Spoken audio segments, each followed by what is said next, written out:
Qu'est-ce qu'est la boîte de Pandore? Qu'y a-t-il à l'intérieur? À quoi ressemble-t-elle vraiment? Pourquoi ne devons-nous pas l'ouvrir? Que se passerait-il si nous l'ouvrions? Et au fait, c'est qui Pandore? Vous êtes-vous déjà posé ces questions?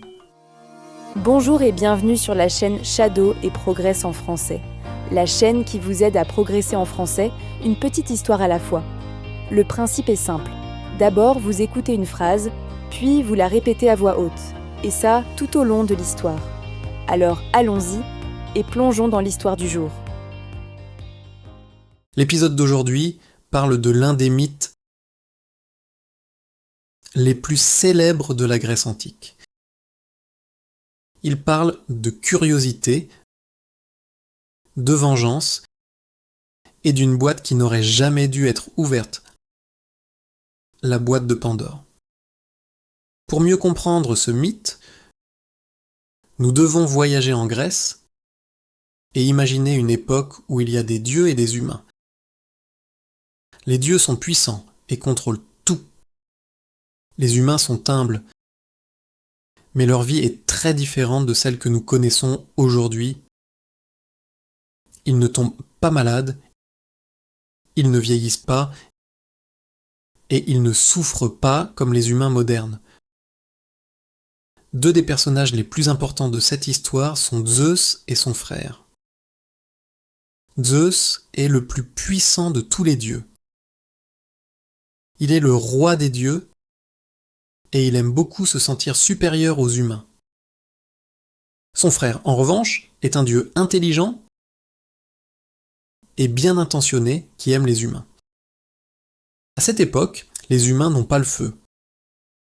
Sans le feu, ils ne peuvent pas cuisiner, rester au chaud ou se protéger des prédateurs dangereux. Le frère le sait et veut les aider. Alors, dans un acte de bonté, il décide de voler le feu aux dieux et de le donner aux humains. Cependant, le feu est un pouvoir divin, un pouvoir qui ne doit pas être partagé avec les humains. Ce que le frère vient de faire est un crime très grave. Il a enfreint l'une des règles des dieux. Zeus est furieux et veut punir les humains pour avoir utilisé son feu divin. Il commence donc à planifier sa vengeance. Il ne veut pas une punition rapide et facile. Il ne veut pas non plus utiliser la violence. À la place, il veut une vengeance lente et intelligente. Il veut que les humains souffrent pour leur audace. Et cela pour le reste de leur vie. Ainsi, avec l'aide d'autres dieux, Zeus crée une femme, Pandore. Un dieu lui donne la beauté. Un autre lui donne l'intelligence. D'autres lui donnent la parole, la persuasion, le charme, les émotions, mais aussi la curiosité. Et cette curiosité est cruciale pour la suite de l'histoire. Pandore n'est donc pas une femme ordinaire. Elle est belle, intelligente et fascinante. Une fois Pandore créée, Zeus lui donne un récipient scellé. Aujourd'hui, on l'appelle une boîte. Mais dans l'histoire grecque originale, il s'agissait en réalité d'une jarre. Le terme boîte vient d'une erreur de traduction au XVIe siècle. Mais revenons à l'histoire d'aujourd'hui, Zeus, Pandore et la jarre. Avec cette jarre, Zeus donne à Pandore une règle très claire. Elle peut faire tout ce qu'elle veut avec cet objet, sauf l'ouvrir.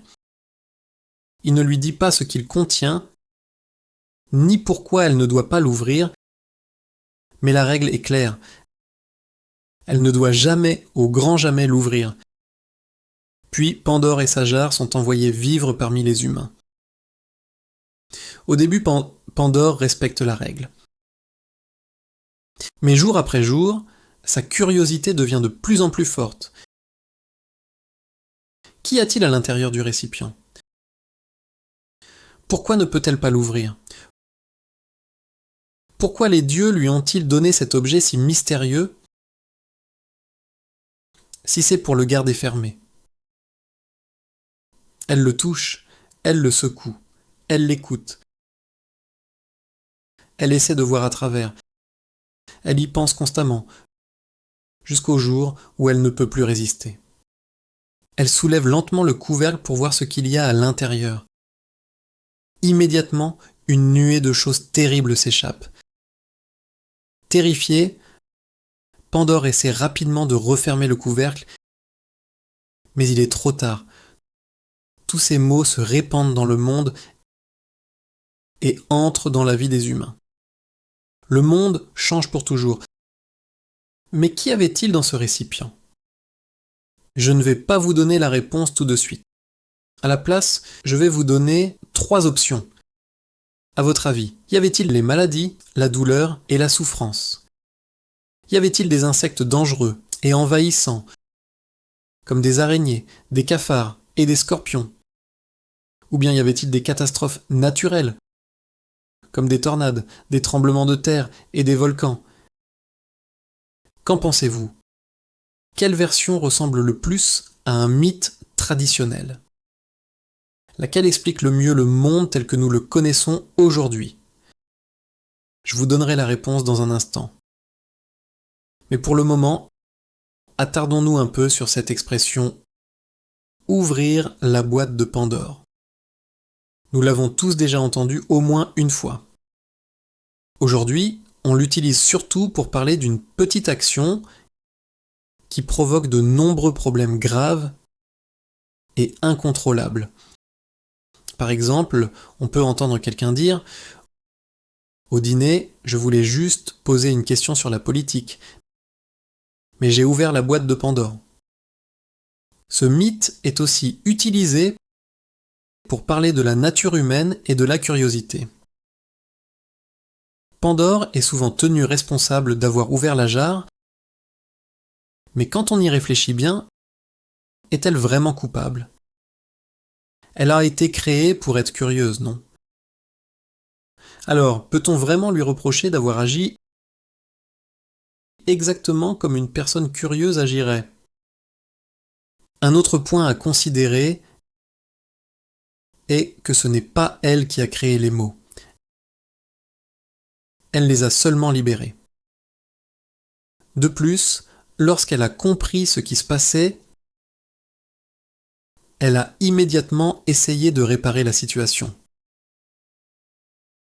Alors, est-il juste de parler de la boîte de Pandore? Ou devrions-nous plutôt parler de la boîte de Zeus? Bravo d'avoir écouté jusqu'au bout.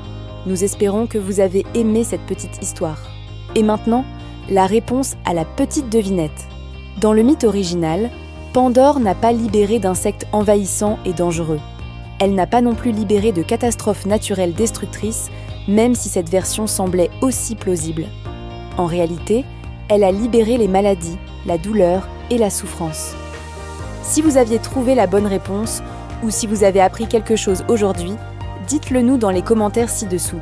Quoi qu'il en soit, nous serons ravis de vous lire. Merci d'avoir regardé cet épisode.